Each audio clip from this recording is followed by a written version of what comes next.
Paul aimerait poser un système d'alarme pour sécuriser sa maison. Mais avant cela, il se pose deux questions.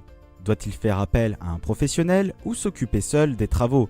Et combien est-ce que ça coûte? Nous allons examiner tout cela ensemble. Tout faire soi-même a des avantages et des inconvénients. Cela demande beaucoup de temps, mais est moins coûteux. Cependant, la qualité est incertaine et cela nécessite une forte implication.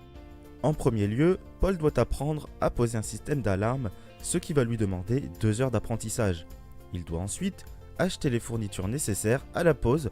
Pour cela, il a besoin d'une perceuse à percussion, un tournevis, un mètre et un niveau à bulles, le tout pour 75 €.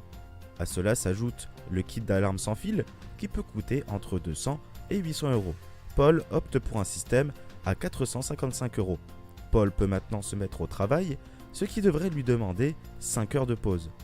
Au bout du compte, Paul aura pris 9 heures pour réaliser la pose du système d'alarme ainsi que 530 € de pause. Il y réalise une légère économie en réalisant une pause relativement rapide mais qui peut s'avérer moyennement complexe.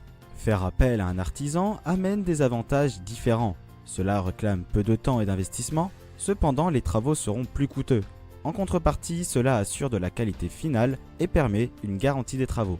Si Paul fait appel à un professionnel, il devra contacter les artisans de sa région afin de faire des demandes de devis, puis il pourra comparer les artisans afin de garder le moins cher ou le meilleur. Il pourra alors confier le projet à un artisan et devra suivre l'avancement des travaux. Enfin, il devra bien sûr payer pour la réalisation du travail effectué.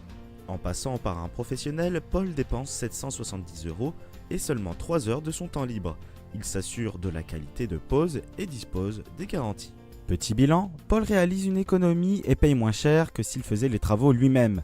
En revanche, mieux vaut s'armer de patience et être certain de ses compétences pour s'atteler à un tel travail. Si Paul paye plus cher en passant par un artisan, cela lui offre cependant la garantie d'un travail de qualité et un vrai gain de temps. Maintenant, vous pouvez faire votre choix et décider si vous préférez passer par un professionnel ou faire vos travaux vous-même. Alors que choisissez-vous? Vous préférez faire appel à un professionnel et obtenir des devis d'artisans gratuits près de chez vous?